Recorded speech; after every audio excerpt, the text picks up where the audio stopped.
I have a confession to make. For the last 12 years, I, JJ Bitters, have been semi aggressively pursuing enlightenment and failing. For over a decade, I've studied and practiced various forms of yoga, breathwork, tantra, and meditation, all in the hopes of achieving some state of glorious transcendence, whatever that means. I've spent tens of thousands of dollars and almost as much money on this pursuit, including the obligatory trip to India, where I visited consecrated temples and was initiated into yogic techniques that would aid in the liberation of my soul. You see, there comes a time in every vaguely dissatisfied person's life where they stumble across the concept of enlightenment, and I was more than vaguely dissatisfied. I actually hated life quite a bit, and I wanted to change that. I wanted to enjoy life. I think most of us do. So, after 12 years of semi rigorous study, I have concluded it might be a scam. Enlightenment might literally be a scam. Now, there are numerous benefits towards pursuing enlightenment, which I'll talk about later, but enlightenment itself as a concept, as an idea, that might be a scam. I know that some people will be offended. They'll say, JJ, 12 years. Achieving enlightenment can take thousands upon thousands of lifetimes, not years, lifetimes. Okay, but that feels a little scammy to me.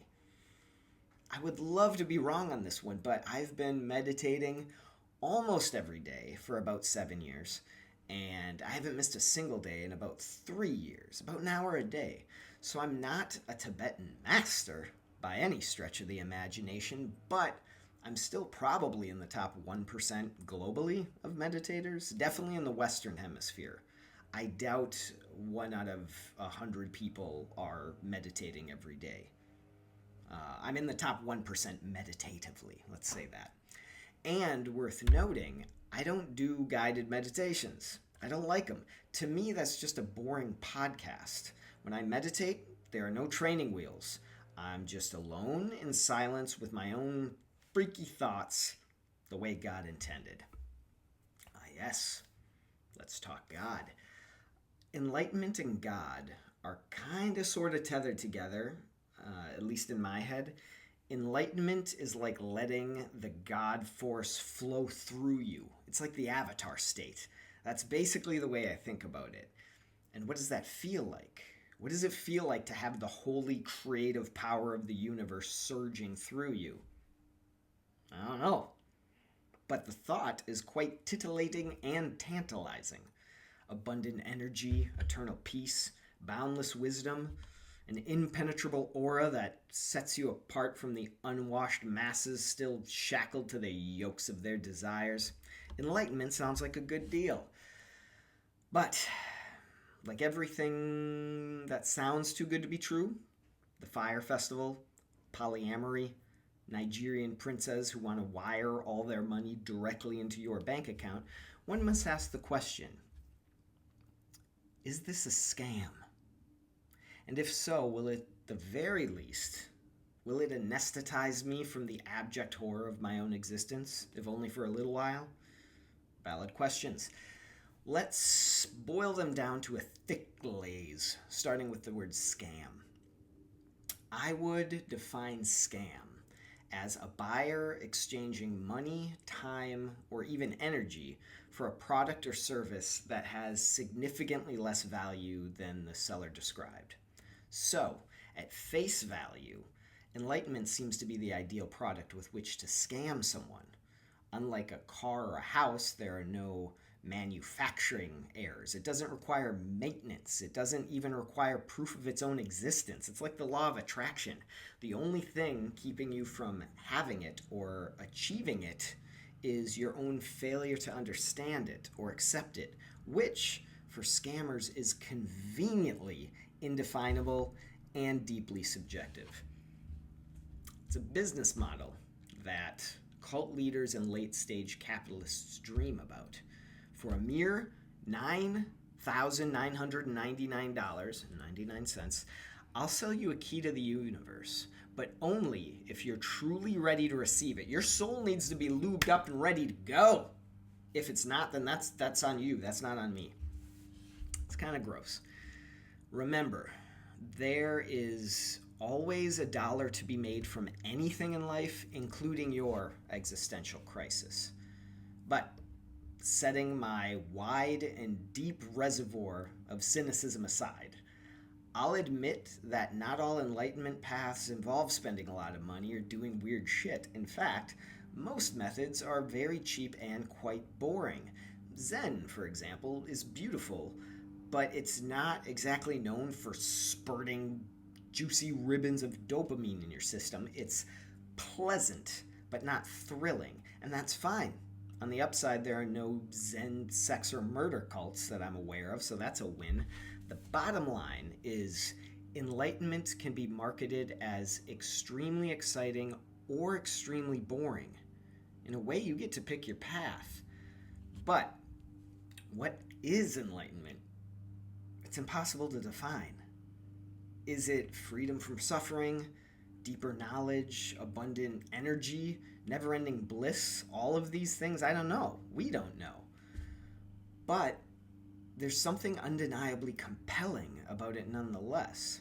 Like having a secret that allows you to escape the relentless, crushing cartoon anvil of your own existence. And in that regard, enlightenment might not be so scammy. Because people who pursue enlightenment, many people, testify to profound shifts in perspective, a greater sense of peace, and an ability to navigate life's chaos with a little bit more grace and poise. Truthfully, I am one of those people. I'm going to get a little dark for a moment, but I'm being honest. I used to fantasize about my own death every day, and I did this for decades. I won't go into the details, not in this video anyway, but it was a serious problem.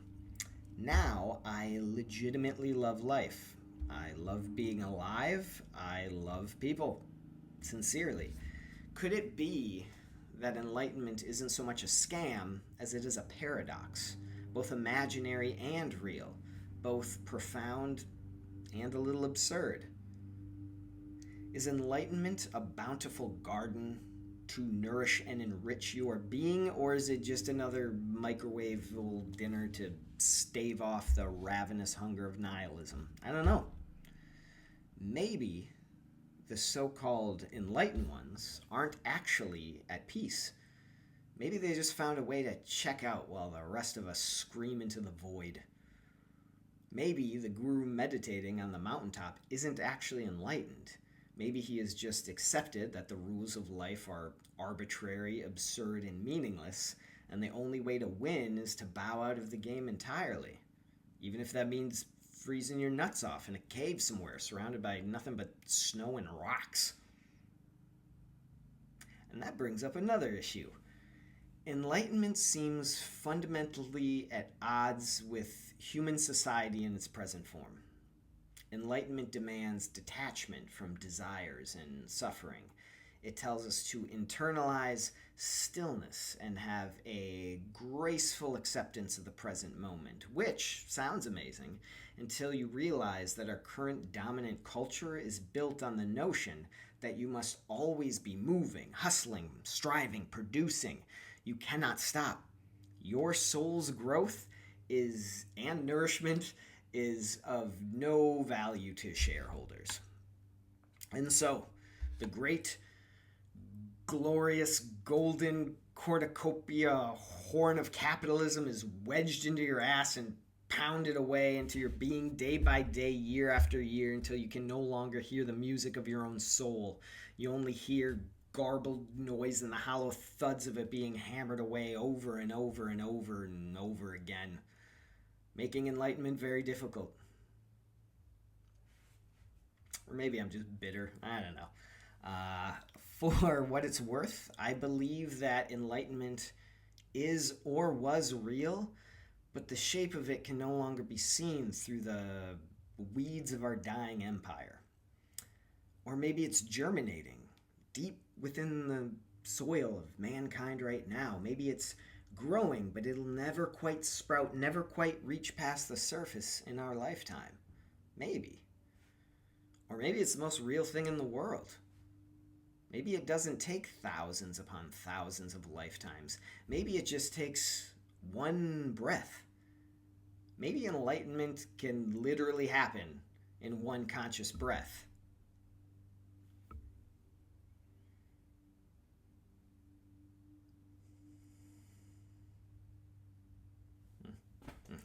Ultimately, enlightenment, like every great mystery, thrives on one thing: your belief in it. So, if you think you've achieved enlightenment, congratulations. There's no way to verify if you haven't. If you haven't, or if you think it's a scam, maybe you just didn't understand it. Maybe you're not ready for it. Maybe your soul is too impure. Or not. I don't know. Me, I have accepted that enlightenment is imaginary, but that doesn't mean that it isn't useful. And it doesn't mean that it isn't real. I can honestly say that my pursuit of enlightenment has led me towards greater joy, bliss, and love than I ever thought possible. That's very, very important. So I'll say it again. Pursuing enlightenment has led me towards greater joy, bliss, and love than I ever thought possible. So, I'm going to continue to pursue enlightenment, even though I've accepted that it's imaginary. And I'll explain a little bit more. Perfection is imaginary. We can pretty much agree on that. And if, in a way, if I had to reduce the concept of enlightenment into a single word, perfection would be pretty close. As the legendary coach Vince Lombardi once said, perfection is not attainable. But if we chase perfection, we can catch excellence. I may not reach enlightenment, in fact I probably won't, but I'm happy to catch excellence along the way. Whether you agree or disagree, I invite you to leave a comment or a question below. I'd love to hear your thoughts. And if you'd like to talk about this personally, which I encourage, feel free to visit my Calendly, link in the description, and maybe link somewhere up here. I don't know. I'm new to this. You and I may not be enlightened, but there's still time. Until then, I'm JJ Bitters.